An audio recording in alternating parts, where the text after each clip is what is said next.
Chapter 7. Buzzard Rocks. She hadn't watched them as she talked, and she was afraid to look now. Suddenly Anna hugged her tight. The tears that had stopped coming when she buried her family came again in a hot and silent flood. "What about the badger?" asked Numer when she was calm again. Dane shrugged. "He comes in my dreams, sort of." She described the badger's visits, showing the silver claw and the marks in her shoulders as evidence. Anna shook her head over the wounds and fetched her medicines. As she tended Dane's scratches, Numer thought. Finally, he said, "Time is running out. The storm will be here." "What time? What storm?" He sighed. I hate omens. They depend on translation, and I never was good at it. If he tells you anything more solid, let me know." Dane nodded. "As for the rest, I never heard of a human with wild magic losing contact with his essence, the part that tells us we are human. On the other hand, I've never met anyone with wild magic as powerful as yours. It is conceivable that your bond to animals overwhelms your humanity." He rubbed his hands together. "Well, that's easy enough to fix." She gaped at him. "It is? All this time I've been afraid of joining a herd or a pack or a flock or whatever, and I could have fixed it?"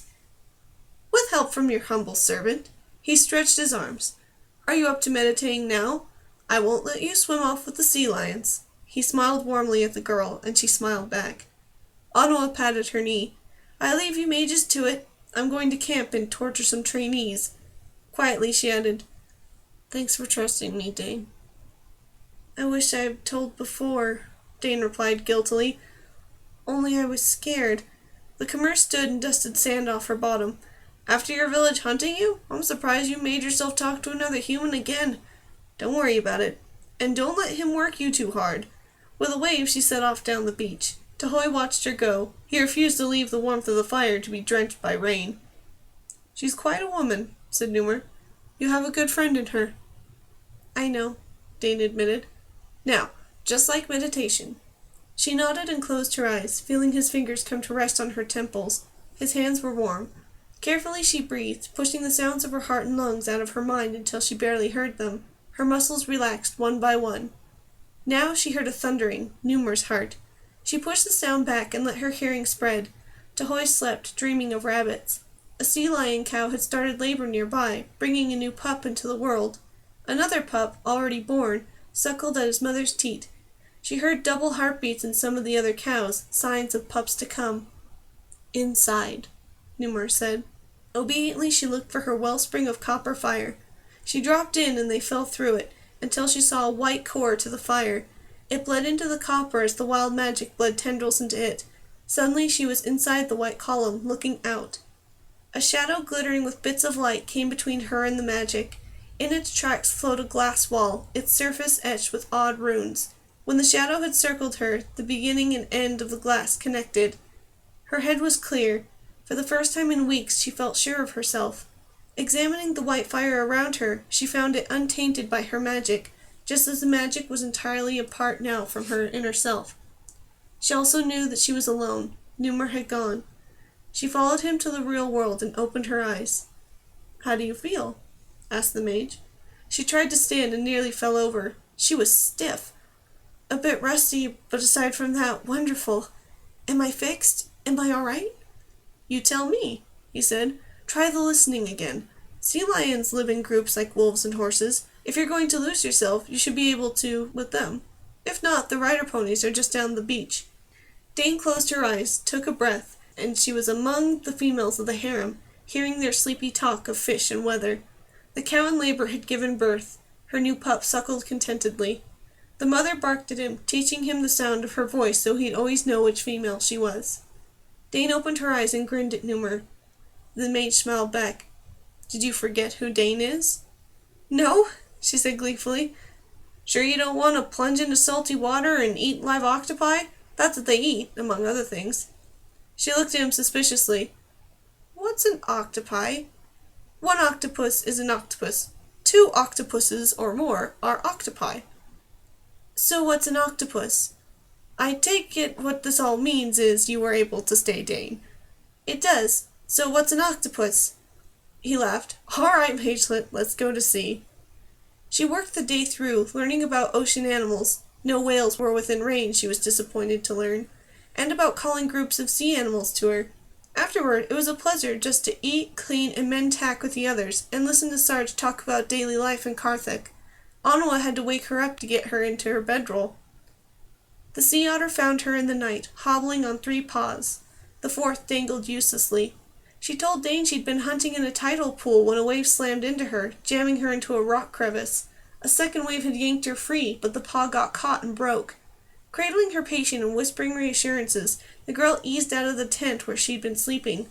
Sticking her head into the small tent the trainees had pitched for the mage, she said, "Numer?" He sat up in his bedroll. "Dane? Is something the matter?" "I have an otter with a broken leg here. I hate to disturb you, but now I'm doing better with the magic. I thought there might be a chance I could—" Of course, come in." Light filled the inside of the tent, making Dane and the otter blink. "Sit." She obeyed, cradling the otter in her lap with a care to the broken leg. "You'll go deep, but into your patient instead of yourself. You need to see her bones from the inside. Do you understand?" "I understand right enough. I'm just not sure how I can do it." "I can help with that part. What you must do on your own is apply your magic to the break and will it to heal. You need to burn out any infection.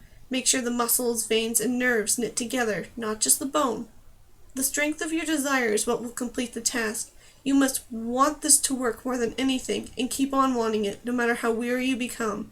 That's the hard part, maintaining the concentration to finish.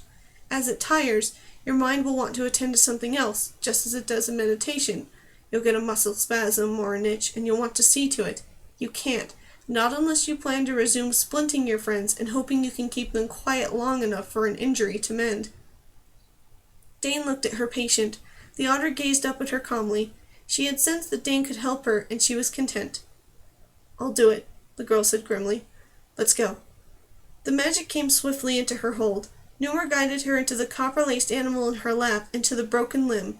Gently he shaped the grip of her mind around the injury and showed her an extra bright strand of copper fire from the deepest part of her magic. She grabbed it and brought it to bear on the shattered bone. It was hard work. She was tired. Her head began to ache. It required patience. For a while it seemed nothing was happening.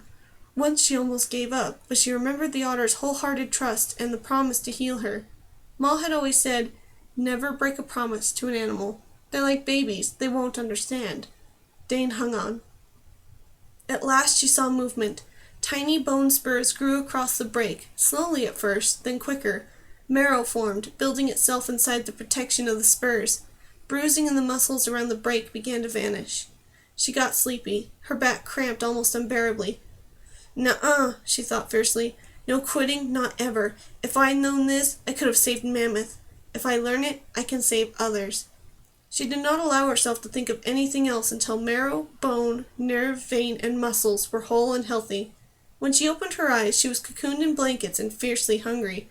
The otter was gone. So was Numer. She crawled out of the tent to see the trainees practicing hand-to-hand combat in the rain. Day had come. "How do you feel?" Numer was sitting under a canvas awning, writing in a fat notebook. He capped his ink bottle and put his quill aside. "How is she?" Dane asked. "She's fine. I saw her swim off a while ago. We had lunch. I kept some for you." He passed a small bag to her. She fell on the contents, chunks of smoked ham, bread, cheese, dried figs, and orange, and polishing them off in record time. "I can't believe how hungry I was," she said when she finished at last. "You worked hard. Of course you're hungry." "How long did it take?" she asked, running her fingers through her hair. "Some hours. That's to be expected. Healing in wild magic is more difficult than it is with the gift. Wild magic depends on the body's own power to mend what's damaged. The gift simply restores health that was lost." "One thing I don't understand. Anawa said I must have healed the birds in the marsh, remember? But I didn't know how to heal then, and it took me hours to do it now." She bit back a yawn. "I'm all so worn out. Maybe I fainted in the marsh, but I never felt like this." Numer fingered the bridge of his nose. "Several possible theories exist, but only one fits both of the limitations you just described. I'd have to say the bird's need to be healed pulled the magic out of you in raw form. You didn't force it to work within the limits of your strength then. You served only as a channel. The magnitude of the power transfer made you lose consciousness, but your overall health and reserves of strength were unaffected. That is the problem with wild magic. It has been known to act without the cooperation of the bearer. You mean it could happen again, and I couldn't stop it? I'm afraid so. If it's any help, I imagine the need in those connected to you by wild magic would have to be overwhelming. It's only happened once that you know of? No fainting spells as a child? She shook her head. Once in 13 years, then. I wouldn't worry, if I were you. He smiled when she yawned outright. Go back to sleep. I'll wake you for supper. He was as good as his word. She was still tired, but forced herself to bathe in the stream and visit with the ponies. By the time the trainees had begun their meditation, she was in her bedroll asleep. The otter's return awoke her later that night. She had brought Dane a sea urchin shell, one that was cleaned of its original inhabitant and dried. Thank you, Dane whispered, touched. I'll treasure it. The otter chirped her own thanks and squirmed out through the gap in the tent wall. Dane smiled and snuggled into her covers, feeling the bumps of the shell with her fingers. I can heal, she thought. Ma, I wish you were here to see.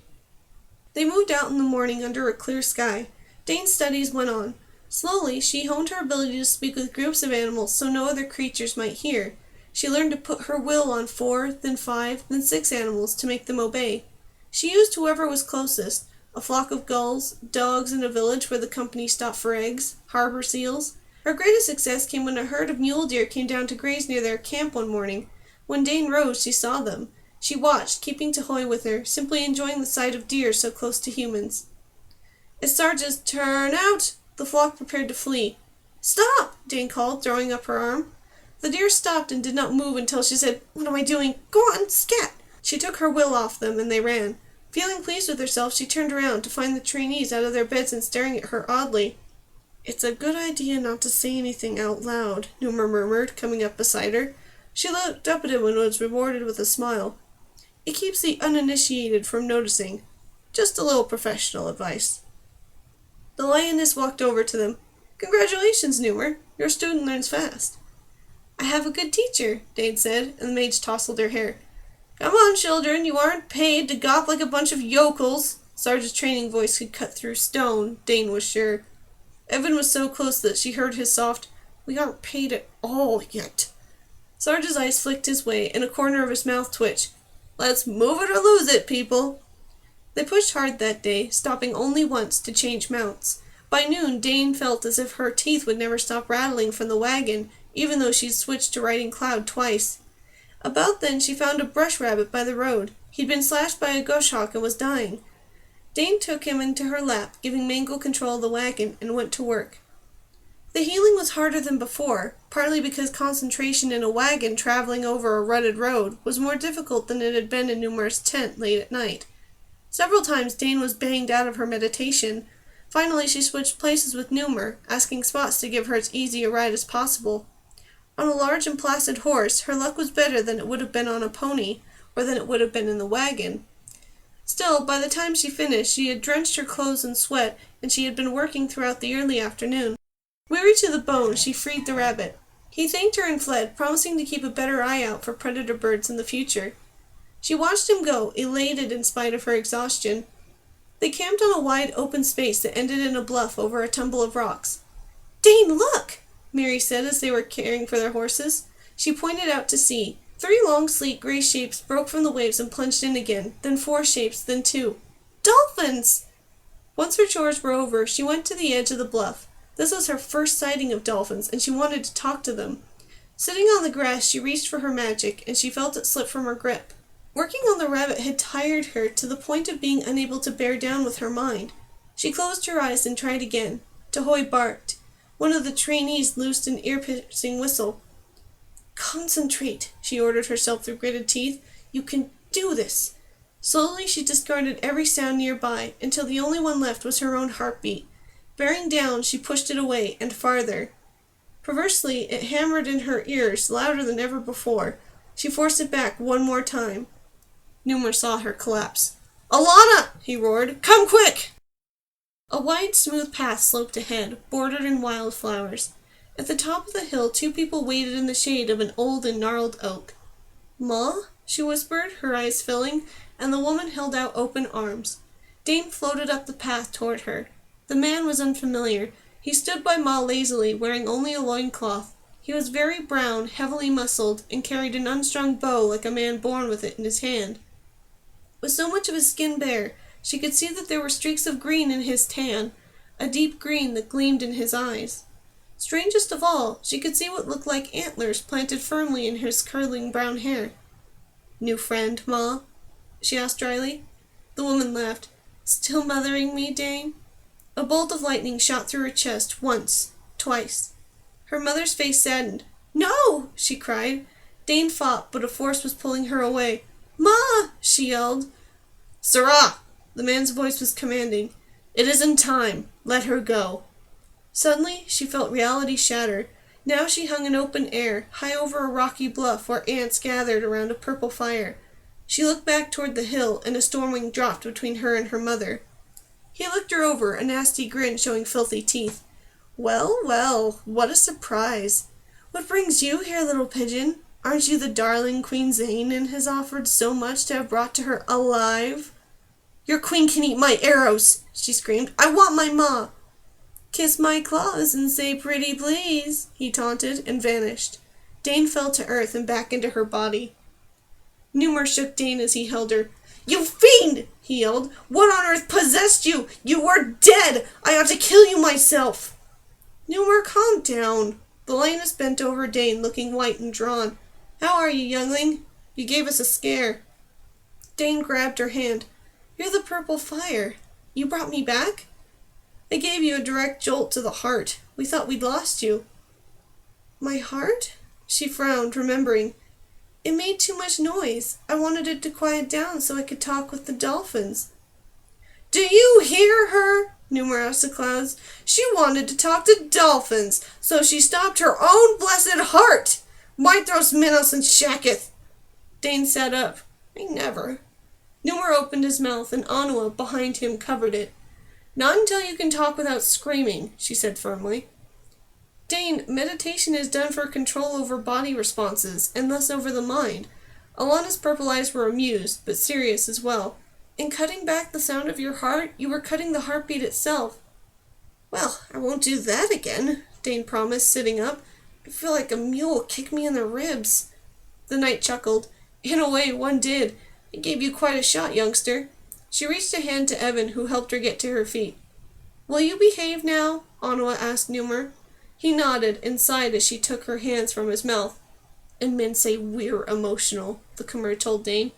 "Don't do that again. I'd hate to find another assistant at this time of year." Wiping her hands on her breeches, she went back to the trainees. "May I ask why you couldn't hear dolphins in the usual way?" Numer's voice was dangerously pleasant. Dane rubbed her eyes with her fists. "I was tired." "You were tired. Ah. Yes, that makes it much clearer. Listen, matelet, the next time you're tired, try resting for a while. If you simply can't rest, go where you'll get nice and chilled, or step into salt water." He indicated the ocean below. "As you can see, there is quite a bit of it down there." "I don't get it." He sighed. "Reductions in temperature or contact with salt water can act as amplifiers for magic." "So that's why the whale songs are so loud in the water." "Yes, that's why they're loud. Dane, you must realize, these things you're doing when you meditate are real.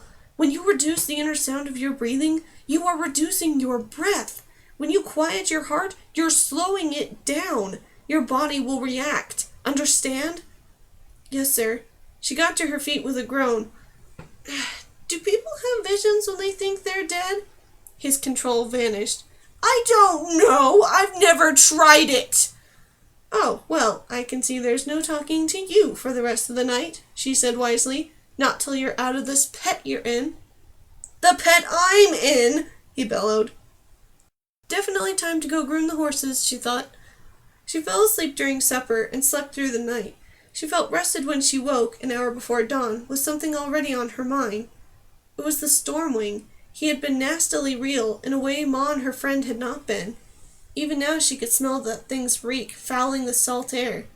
Salt air. There had been no scent to the hill in her vision. She had a good nose, and she would have remembered. There had been flowers. Ma always wore woods lily or sweet pea sashes, and Dane had smelled nothing at all. But the storming had come when she was in the air over this place. She had smelled him. Standing outside the tent in a cold wind, she reached out. She was too tired to go far, less than a mile, only part of her usual range. She brushed the mind of an albatross that wheeled just over the rocks, but that was as far as her senses went. At that distance she could trust her eyes as much as her magic, and they told her there were no storm wings about. Cloud followed her to the ocean, as cross as Numor had been. "Haven't you had enough fun?" she asked, gracefully picking her way down the bluff while her mistress slid and scrambled. "Not near," Dane replied. She sighed in relief when she reached the strip of sand between cliff and water. "Don't distract me either." "I wouldn't dream of it," the mare retorted. "If I think about it, I'll only chicken out," Dane told herself firmly. "Like as not, it isn't near as cold as it looks, either." Yanking off boots and stockings, she plunged into the waves up to her knees. Once her feet were numb, she tried again, gripping a rock to keep her from being knocked off balance. There, far overhead, hovering behind a long cloud, a tiny dot of wrongness. The hackles went up on the back of her neck. Why so far up? She wondered. He just hangs there, waiting. Watching? She sat down. "Cloud, keep me from being sucked under." "I will do no such thing," the mare replied. "Come out this instant." Dane turned and fixed her eyes on Cloud. "Now, please." She used her will, just a touch of it. "It's important." Grumbling, the pony waded in and gripped the back of Dane's shirt in her teeth. "I hope it rips," she grumbled. Dane reached behind herself to grab the pony's mane. "If I go, you go," she retorted. Numb to the waist, she closed her eyes and sent her magic out. There was her nasty friend, a jarring note in the sky. He was far from a single note, however. He was part of a thin, jangling chord that reached north and south where the waves boomed, as far as her hearing could go. She dragged herself out of the water. "Get me to the others, please," she gasped, crawling onto Cloud's back. "Not the trainees, to Numor's tent?" The mare sounded worried in spite of herself. "Good, yes. Have to hoy bring Anua. It's important." "Just hang on and be quiet." Dane collapsed over her friend's neck. "Of course." Cloud's mane was delightfully warm on her face. "I'm sure," she repeated. All the adults were gathered around Numor's small fire. "They're up and down the coast as far as I can hear." "How can they stay in one place like that?" Beery asked. "They have their own magic," Numor replied, drying his feet from his own saltwater dip, taken once he'd heard what Dane had to say. "Can they see everything?" Alona wanted to know. "Can they look through walls or stone?" "I think they see like hawks," Dane guessed. "I don't know what they can do with their magic." "They can use only a little without being noticed." Numor was still shivering. "If a sorcerer knows where to look, it can see the aura of their magic for miles. All they dare risk is the bit that holds them aloft." He made a face. "Once I thought to look that far, of course." "Don't blame yourself," Alona said tartly. "I see magic too, and I never spotted them." She patted Dane's shoulder. "Good work." She got to her feet. "I have to let Jonathan know. He won't be pleased." She walked away, far from the noise made by the trainees getting up. Within minutes, a small fire blazed where she had gone, burning first orange, then purple. Fury fed their fire more wood. "What now?" she asked the queen. Thayet sighed. "I wanted to stay a few days at Buzzard Rock, but maybe that's not a good idea. We'll move them along today, camp early at the rocks, and go before dawn. Anua can ward the camp. There's not much else we can do once my lord gets Alana's message." "We've seen fishing boats in villages," Anua said thoughtfully. "They aren't raiding. They aren't raiding, and they aren't killing." "You sound almost sorry," Beery commented. "In a way I am. That would make sense." Anua got to her feet. "They're watching the coast like cats at mouse holes. But who's the mouse?" The riders moved out briskly and kept up the pace of the day before. Numor, apparently over his bad temper of the previous night, taught and questioned Dane on the habits of dolphins and whales. Late in the day, when they took a side road to the village of Buzzard Rocks, Dane picked up a growing hum. With it came a feeling of otherness, though not that of monsters, or even of the water and tree spites of the royal forest. She intended to tell Numor once they had pitched camp. Their talk was postponed. When they reached the cluster of huts and sheds that marked the town, they found it was deserted. Thayet broke the trainees up into groups, and they fanned out to search the cluster of buildings. Dane and Cloud followed Numor, who did a search of his own. It happened fast, whatever it was, he said, almost to himself, as he peered into barns, wells, and chicken coops. Yet they did have a chance to pack and gather livestock. Then turning, he asked, "What's the matter with your ears?" She blushed and stopped rubbing them. "I keep hearing this sound." "Oh?" His look was skeptical. "Hearing with your ears or your mind?" She listened for a moment. "With my mind. Sorry." "Is it like the storm wings?" "No, more like the Undine, but not like her exactly. And I have this feeling as if, I don't know, when I see a juggler or something marvelous." She looked up at him miserably. "I'm sorry, I can't tell you anything else." "Don't worry. Come on, maybe the others have learned something. Tell me right away if anything changes." They joined the riders in the village square. No one had found any clues. "They had time to pack," Alana said. "It wasn't a raid or disease." The hum turned into a roaring chime in Dane's head. Zelda shrieked. They came in low over the beach where the fishing boats lay, giant things too large for birds. The mounts went crazy with fear, needing all their riders' attention. Spots clouded to Hoy shrank close to Dane and Numer, who were frozen with awe. Zelda's ponies broke from her hold and ran into the rocks. 5 other ponies and Sarge's general did the same. Dane realized poor Mangle was having hysterics and went to grip his bridle. "Shush," she told him absently. "Calm down." Trembling, he obeyed. "Weapons!" barked Fayette. Those who could do so grabbed their bows. The birds, if they were birds, banked and came for another pass, giant wings shining like dim gold in the sun.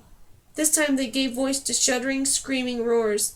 One of them raked the cart's roof with its claws, slicing the canvas as neatly as butter. Dane saw what was about to happen.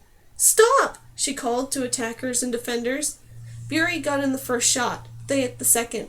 The great creatures were out of range, but already they were curving around again. "No!" Dane yelled now to the humans. "Leave them be!" "We're under attack!" Bury yelled. "Don't shoot! They don't understand! If you'll just give me a second!" But she could see 15 arrows were fitted to strings. She screamed her fury. Ponies and horses grabbed for the arrows, breaking them in their teeth. Sarge's ox actually knocked him over. Dane wasted no time watching something she knew she could catch trouble for later. She ran toward the sea and the incoming creatures, waving her arms. "No, stop! It's not what you think! It's not what they think!" Closing her eyes, she grabbed her power and threw it out like a net, pleading, "Listen to me!" They broke off their attack 2 wing beats in front of her, curving to each side. Rising above the lapping waves, the female flew out to a rock at the foot of a nearby cliff and perched. The male stalled with his wings and came down, scant yards away from Dane. He cocked his head, Predator's eyes glittering down at her, and waited. Sitting on his haunches, he was as tall at the shoulder as Numer, each of his claws as large as a small sword.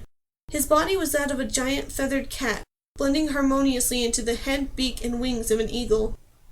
His eyes spoke of a nature that was alien to hers, but intelligent. His voice in her mind was deafening. "It's all right to put down the weapons?" Numer asked. The griffin, it had to be a griffin, nodded regally. The mage's eyes lit with wonder. "You can understand me?" The great haunches rippled. "A little, he says," Dane translated. "It's ideas he gets like weapons and safety." "Thank you," Numer told the griffin. He went to the riders as Dane examined the 2 creatures. The female was gray-silver in color, her mate brown threaded in gold. Both gleamed and shimmered in the dying light of the sun. In her magical vision they blazed copper. "I don't suppose you could tone down your voice?" "No," she said when the griffin looked at her arrogantly. Footsteps crunched in the sand. Alana came up on Darkmoon, shield on her arm, bared sword in hand. The great horse stopped a few feet away, his sides streaked with sweat. Dane knew the night had brought him so close to a creature that scared him witless because she would need the advantage of Darkmoon's height if the griffin attacked. But she wished Alana had tried for less advantage and more the horse's peace of mind. She went to the stallion and stroked his muzzle, assuring him he was safe. He believed her, barely. "Ask him where the village is," Alana told Dane, her voice hard. The great head cocked, and the griffin examined the night. Dane swallowed as the chiming in her head broke into a handful of notes. "What?" she whispered. "Please, sir, I'm very new at this. You have to—" He chimed again, impatient. From the fire that was his presence in her mind, she picked out an image, Alana's shield. She shook her head, and the griffin repeated the question image. "Lioness, I think he wants you to explain the device on your shield. He won't talk about anything else till you do." The woman's eyes were hard jewels in the light. It's a lioness, my own sign. A female lion. The male stretched his wings and settled. Could you speak more gently? Dane asked him. Your voice hurts. I feel your answers in my bones. It makes translation difficult. Pressure, a broad hand, settled at the nape of her neck. Suddenly she was inside a circle of light, shielded from the worst noise of the griffin's speech. Calm down, Numer said gently. Relax, I'm shielding you. Take a deep breath. Good girl. You can manage this. Just go easily. She ordered her mind, sorting out what was Griffin and what came from other animals. Focusing on the Griffin, she reached more directly into his mind until each ringing note became a symbol or an idea. Once she could manage what her mind heard, Numer carefully freed her from his shield. Now she had control of the translation. The Griffin spoke again. He says there are too many Griffins held captive on human shields, Dane told Alana. That's why they attacked the village. No, wait. Attack isn't right. They flew over like they did with us, to warn the people not to raid the nest and steal the little ones for shields. They're nesting atop the large spire of rock. She pointed to where the female sat at its base. How many villagers did they kill in this warning? Alana wanted to know. And Dane, you'd best not lie to protect them. She listened to something the Griffin was telling her. I couldn't lie if I wanted to, Lioness. He won't let us. His correction boomed in her mind, and she sighed. That's not right. Lies can't be told near a griffin. He's surprised we didn't know. That's why they were captured for shields. There haven't been griffins here in centuries, Numer put in. We've forgotten the lore. Does he know how long it's been since they were in human lands? Dane struggled with the answer. Sorry, Numer, he doesn't know what you mean. I think he doesn't understand time as we use it. He does say they killed no one. The villagers screamed a lot, then they ran. They're at a great stone house about a day's ride down the coast. Pirate swoop, Alana said, relaxing. That's easy enough to check. Is it true about lying around them, Numer? I had heard it. You could try. Alana opened her mouth, and no sound came out. Her throat worked, but nothing happened. At last she smiled. I can't. How do they live? Théot came to stand with them. What do they eat?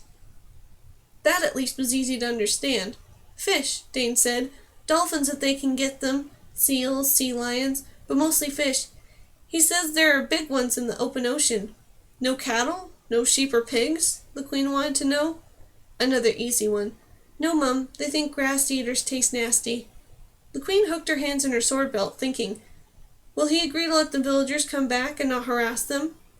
The Griffin's reply was emphatic. Ouch! As long as they keep away from their nest, he doesn't care what people do. Dane smiled weakly at the Queen.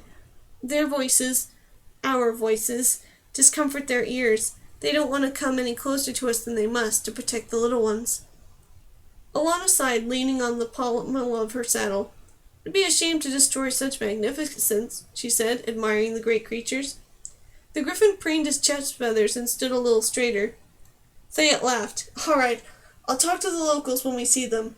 Tell your friend we will fight them if they harm a human or any livestock.